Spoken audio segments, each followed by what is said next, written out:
નમસ્કાર દર્શક મિત્રો, આઈએચઆરપી સીઝન હાર્દિક સ્વાગત છે। હું છું આપની અતિ જાની મકવાણા। તો સંબંધિત સૌપ્રથમ પહેલા નજર કરીશું આજના મુખ્ય સમાચાર પર। દહીના જોલવા ગામે 90 દિવસ પૂર્વે સર્જાયેલા ધીંગાણુમાં હત્યાના પ્રયાસમાં નાસ્તા ફરતા આરોપીની ધરપકડ। કોંગ્રેસ અગ્રણી સુલેમાન પટેલની વડોદરાની હોટલમાંથી ધરપકડ। અંકલેશ્વરમાં સામસામે મોટરસાયકલ અથડાતા અકસ્માત। સમગ્ર અકસ્માતની ઘટના સીસીટીવી ફૂટેજમાં કેદ। આમોદમાં શ્વાને 4 બાળકોને કરડી લીધા। કપિરાતનો પણ આતંક હોવાથી લોકો ઘરમાં પૂરાઈ રહેવા મજબૂર। નગરપાલિકાએ શ્વાનને ઝડપી પાડવાની કરી કવાયત। આમોદ નગરપાલિકા વિસ્તારમાં વોર્ડ નંબર 2 ના વાવડી ફળિયા વિસ્તારમાં રખડતા શ્વાન દ્વારા 3 થી 4 નાના બાળકોને બચકા ભરી લોહી લુહાણ કર્યા હતા, જેની જાણ સ્થાનિકો દ્વારા નગરપાલિકાને કરવામાં આવતા નગરપાલિકા દ્વારા રખડતા શ્વાનને પકડી લેવામાં આવ્યા છે। જ્યારે બીજી બાજુ સમગ્ર શહેરમાં કપિરાજની પણ વસ્તી વધી જવાથી કેટલીક મહિલાઓને ઘરની બહાર વાસણ કે કપડાં ધોવા પણ નીકળવાનો ડર સતાવી રહ્યો છે। કેટલીક વાર કપિરાજ અંદરો અંદર યુદ્ધે ચડતા ભાગમ ભાગીના પણ કેટલાક રસ્તે ચાલતા રાહદારીઓને ધક્કે મારીને ફેંકી દેવાની ઘટનાઓ પણ ભૂતકાળમાં બની ચૂકી છે। તો કેટલીક વાર રાહદારીઓને બચકા પણ ભરી લેતા હોવાની બૂમો ઉઠી રહી છે, જેથી નગરપાલિકા દ્વારા આ અંગે પણ ત્વરિત કાર્યવાહી કરવામાં આવે તેવી લોક માંગ ઉઠી ગઈ છે।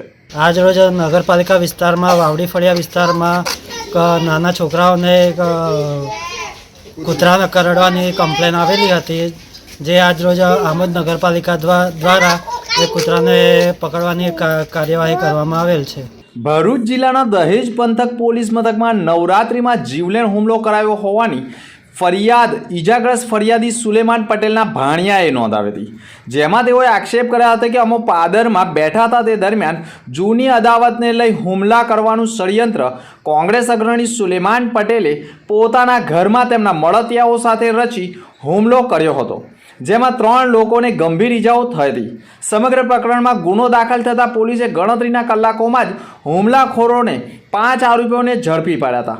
ઝડપાયેલા 5 આરોપીઓ સુલેમાન પટેલના ઘરે અવરજવર કરતા હોય અને સીસીટીવી સામે આવતા હુમલા અંગેનું ષડયંત્ર રચાયું હોવાનું પ્રાથમિક અનુમાન લગાવતા કોંગ્રેસ અગ્રણી સુલેમાન પટેલ સામે પણ હત્યાના પ્રયાસ, રાયોટિંગ સહિત આઈપીસીની કલમ હેઠળ ગુનો દાખલ કરવામાં આવ્યો હતો।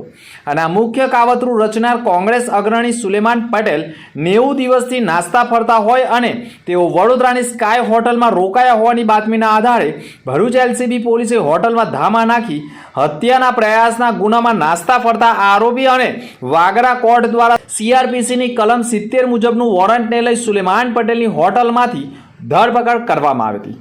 વડોદરાની હોટલમાંથી ઝડપાયેલા હત્યાના પ્રયાસના આરોપી સુલેમાન પટેલની ધરપકડ કરતા પ્રાથમિક પૂછપરછમાં 90 દિવસથી તેઓ અલગ અલગ સ્થળે એટલે કે મહારાષ્ટ્રની જુદી જુદી હોટલો અને અન્ય જગ્યા તથા સૌરાષ્ટ્રમાં પણ અલગ અલગ સ્થળોએ અને હિમાચલમાં કુતુબ મિનાર સહિત અંતે વડોદરાની સ્કાયલાઇટ હોટલમાં રોકાયા હોય તેવી કબૂલાત કરી હતી અને સમગ્ર મામલે પણ સુલેમાન પટેલને કોણે સાથ સહકાર આપ્યો છે તે બાબતે માહિતી મેળવવા માટે પણ તેના રિમાન્ડ મેળવવાની કવાયત કરનાર હોવાની માહિતી પત્રકાર પરિષદમાં ડીવાયએસપી કે પટેલે પૂરી પાડી હતી। આજથી 3 મહિના પહેલા એટલે કે ગઈ તારીખ 21/10/2023 ના રોજ દહેજ પોલીસ સ્ટેશનની હદમાં આવેલા જોલવા ગામમાં એક મારામારીનો બનાવ બનેલો। તેમાં ફરિયાદી આરિફ મોહમ્મદ હુસૈને ફરિયાદ આપેલી। એમાં આરિફ મોહમ્મદ હુસૈન અને એના 3 જેટલા મિત્રો હતા જે બેઠેલા હતા, તો 5 જેટલા ઈસમો આવીને એમના ઉપર લાકડી અને ડાંગ જેવા પ્રાણઘાતક હથિયારોથી હુમલો કરેલો અને 4 જેટલાને માથાના તથા શરીરના જુદા જુદા ભાગે ગંભીર ઈજાઓ પહોંચાડેલી। એ બાબતે દહેજ પોલીસ સ્ટેશનમાં ફરિયાદીએ ફરિયાદ આપતા આઈપીસી 307 અને આઈપીસી 147-48 વગેરે કલમ મુજબનો ગુનો નોંધવામાં આવેલો અને ફરિયાદીએ ફરિયાદમાં આમાં જણાવેલું કે જે આરોપીઓ 5 હુમલો કરેલો છે એ જોલવા ગામના વતની એવા સુલેમાન મુસા પટેલ કે જેઓ ભૂતકાળમાં કોંગ્રેસ પાર્ટી તરફથી વાગરા વિધાનસભાની ચૂંટણી પણ લડેલા છે. એમના ઘરે આ કાવતરું ગળવામાં આવેલું હતું અને એમના કહેવાથી આ હુમલો કરવામાં આવેલો છે એવી હકીકત ફરિયાદીએ સૌપ્રથમ ફરિયાદ હકીકતમાં જણાવેલી, તો એ મુજબનો ગુનો નોંધી આગળની તપાસ હાથ ધરવામાં આવેલી. તપાસ દરમિયાન હુમલો કરનાર 5 આરોપીઓની ટૂંકા ગાળામાં ધરપકડ કરીને નામદાર કોર્ટ હવાલે કરવામાં આવેલા, જે 5 આરોપીઓ આજ દિન સુધી નામદાર કોર્ટની જ્યુડિશિયલ કસ્ટડીમાં છે. પરંતુ આમાં મુખ્ય કાવતરાખોર એવા મુખ્ય આરોપી સુલેમાન મુસા પટેલ, જે પોતાની ધરપકડ ટાળવા માટે શરૂઆતથી જ ફરિયાદ જ્યારથી દાખલ થઈ ત્યારથી નાસ્તા ફરતા હતા. પોલીસે એમની શોધખોળ જુદી જુદી જગ્યાએ કરી રહી હતી, પરંતુ તેઓ નાસ્તા ફરતા હોવાના કારણે ભરૂચ જિલ્લાના એસપી સાહેબ શ્રી મયુરસિંહ ચાવડા સાહેબે સ્પેશિયલી એમને ધરપકડ કરવા માટે એલસીબી ટીમનું એક ગઠન કરીને એમને માર્ગદર્શન આપેલું અને એમની માર્ગદર્શન હેઠળ આ આરોપીની શોધખોળની કાર્યવાહી ચાલુ હતી. એ દરમિયાન એલસીબી ટીમે ગઈકાલે બાતમી હકીકત મેળવેલી કે આ જે આરોપી છે સુલેમાન મુસા પટેલ એ વડોદરાની રેલવે સ્ટેશન નજીક આવેલી સ્કાયલાઇટ હોટલમાં છુપાયેલા છે. તો એલસીબીએ ભરૂચની એલસીબી ટીમે પીએસઆઈ પીએમ વાળાની રાહબરી હેઠળ રાત્રિના સમયે છાપો મારતા આ આરોપી મળી આવતા આરોપીની ગુનાના કામે ધરપકડ કરવામાં આવેલી છે.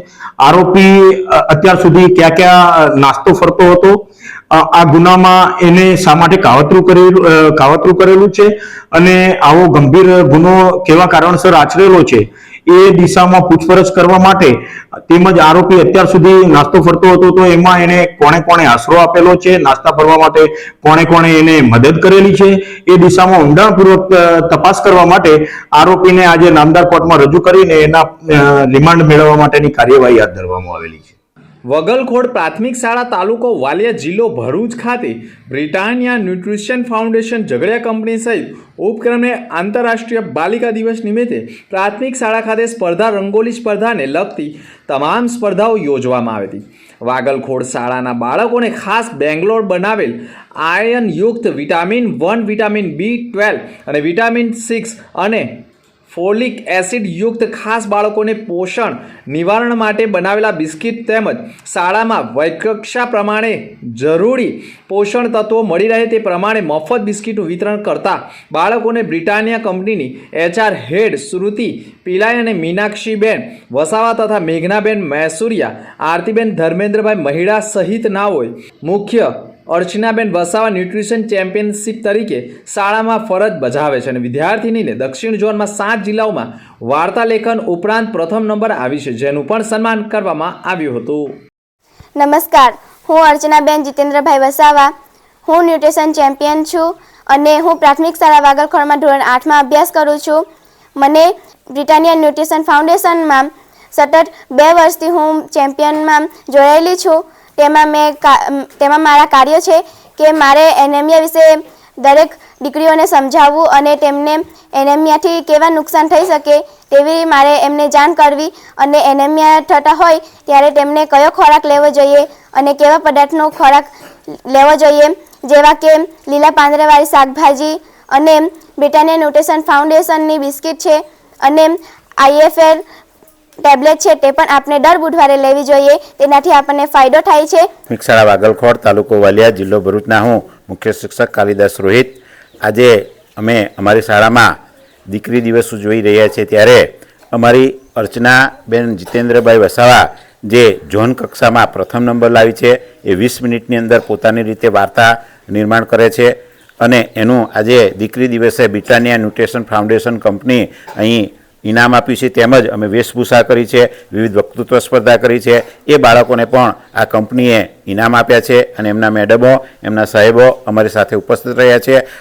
અંકલેશ્વર શહેરના વાસ્તુ પૂજન રેસિડેન્સીમાં રહેતા પપ્પુ માંગીલાલ સુથાર પોતાના પરિવાર સાથે રહે છે. તેઓ પત્ની સુમિત્રા સુથાર અને તેમનો પુત્ર નમન સાથે 22મી જાન્યુઆરીના શહેરમાં નીકળેલી ભગવાન શ્રી રામની શોભાયાત્રા જોઈને 9 વાગ્યાના અરસામાં ઘરે પરત આવતા હતા. તે દરમિયાન વળાંક લઈ રહ્યા હતા ત્યારે જ આ સમયે એક FZ મોટરસાયકલ ચાલક સામેથી પૂરપાટ ઝડપે આવ્યો હતો અને વળાંક લઈ રહેલા પપ્પુભાઈની મોટરસાયકલ સાથે ધડાકાભેર અથાડી હતી. જે ઓફ રોડ ઉપર ફંગોળાઈ ગયા હતા. બંને બાઇક ઉપર સવાર 5 લોકો માર્ગ ઉપર પટકાયા હતા. અકસ્માતમાં બંને બાઇકોનો ખુરદો બોલી ગયો હતો. અકસ્માત સર્જાતા પપ્પુભાઈ, તેમના પત્ની સુમિત્રાબેન અને પુત્ર નમન માર્ગ ઉપર જ બેભાન થઈ ગયા હતા. જ્યારે એફઝેડ બાઇક સવાર અને તેની પાછળ સવાર ઈસમને પણ ગંભીર ઇજાઓ પહોંચી હતી, જેના કારણે 108 મારફતે સારવાર માટે ખસેડવામાં આવ્યા હતા. જેમાં પપ્પુભાઈ, તેમના પત્ની સુમિત્રાબેન અને પુત્ર નમનને વધુ સારવાર માટે ખાનગી હોસ્પિટલમાં ખસેડવામાં આવ્યા હતા. આ સમગ્ર ઘટનાના સીસીટીવી ફૂટેજ પણ સામે આવ્યા છે અને દિલ ધડક અકસ્માત થતું હોવાની ઘટનાને લઈને હાલ તો લોકો વાહનની સ્પીડ ઓછી કરે તે પણ જરૂરી છે. ભરૂચ જિલ્લા જેલ ખાતે આજીવન કેદની સજા ભોગવતા પાકા કેદીને રશીદભાઈ મોહમ્મદભાઈ અલી મુલ્લા નાઓએ 16 વર્ષ કરતાં વધુ સમય સજા ભોગવેલ હોય તેઓની વર્તુળક સારી હોય, સરકારશ્રીના નક્કી કરેલા ધારાધોરણ મુજબ પાત્રતા ધરાવતા હોય, CRPC કલમ 433A મુજબ મજકૂર કેદીની વહેલી જેલ મુક્તિ માટે જેલ અધિક્ષક દ્વારા ઝડપી કાર્યવાહી કરવામાં આવે અને સંબંધિત અધિકારીઓનો અભિપ્રાય મેળવી જેલ સલાહકાર સમિતિની બેઠક દરમિયાન કમિટી તરફથી પણ હકારાત્મક અભિપ્રાય મળતા આ જીવન કેદ ભોગવી રહેલા કેદીની વહેલી જેલ મુક્તિ અંગે દરખાસ્ત સરકારશ્રીમાં મોકલી આપતા સરકારશ્રીએ પણ બાકીની સજા માફ કરીને જેલ મુક્ત કરવાનો આદેશ કરતા ઇન્ચાર્જ અધિક્ષક NP રાઠોડ દ્વારા 23/1/2024ના રોજ જેલ મુક્ત કરી સારા અને ઉજ્જવળ ભવિષ્યની કામના સાથે વિદાય કરેલ જેલ મુક્ત થતા પરિવારજનોમાં ખુશીનો માહોલ સર્જાયો હતો અને છૂટ્યા બાદ પરિવારજનો સાથે મુલાકાત થતા લાગણીસભર દ્રશ્યો સર્જાયા હતા. ભરૂચ જિલ્લા જેલમાંથી 8 પૈકી 5 લોકોને જેલ મુક્ત કરાયા છે. હજુ પણ 3 લોકોને જેલ મુક્ત કરાય તે અંગેની પ્રોસેસ ચાલી રહી હોવાની માહિતી સાંપડી રહી છે. કરજણ તાલુકાના માંગરોળ ગામના આદિવાસી વિસ્તારમાં રહીશો પ્રાથમિક સુવિધાથી વંચિત હોવાના આરોપ લાગ્યા છે. રહીશોના આક્ષેપ છે કે આદિવાસી વિસ્તારમાં છેલ્લા ઘણા સમયથી દૂષિત પાણી પીવાનું આવે છે, જે ગંભીર સમસ્યા છે. સાથે સાથે દૂષિત પીવાનું પાણી આવતા અનેક લોકો ઝાડા ઉલટીના રોગનો ભોગ બન્યા હોવાનો પણ આરોપ લાગ્યો છે. દૂષિત પાણીની સમસ્યા બાબતે અનેકવાર સ્થાનિક તંત્રને આદિવાસી વિસ્તારના રહીશો દ્વારા રજૂઆત કરાઈ હોવાનું પણ કહ્યું છે. સ્થાનિક રહીશોની રજૂઆતને સ્થાનિક તંત્ર આંખ આડા કાન કરી રહ્યું હોવાના આક્ષેપ પણ થઈ રહ્યા છે. માંગરોળ ગામે આદિવાસી વિસ્તારના ગટર લાઇન, રોડ, રસ્તા સહિતની પ્રાથમિક સુવિધાઓનો અભાવ હોવાનું પણ સ્થાનિકો દ્વારા કહ્યું છે. આદિવાસી વિસ્તાર વિકાસના કામો ઝંખી રહ્યું છે. તંત્ર દ્વારા વહેલી તકે પ્રાથમિક સુવિધાઓ આદિવાસી વિસ્તારમાં ઉપલબ્ધ કરાવવા સ્થાનિક લોકો માંગ કરી રહ્યા છે કે આ વિસ્તારમાં ગંદકીના સામ્રાજ્ય સાથે પીવાનું પાણી પણ ગંદુ આવતું હોય અને રોગચાળો ફાટી નીકળતો હોવાનો આરોપ લાગી ગયો છે.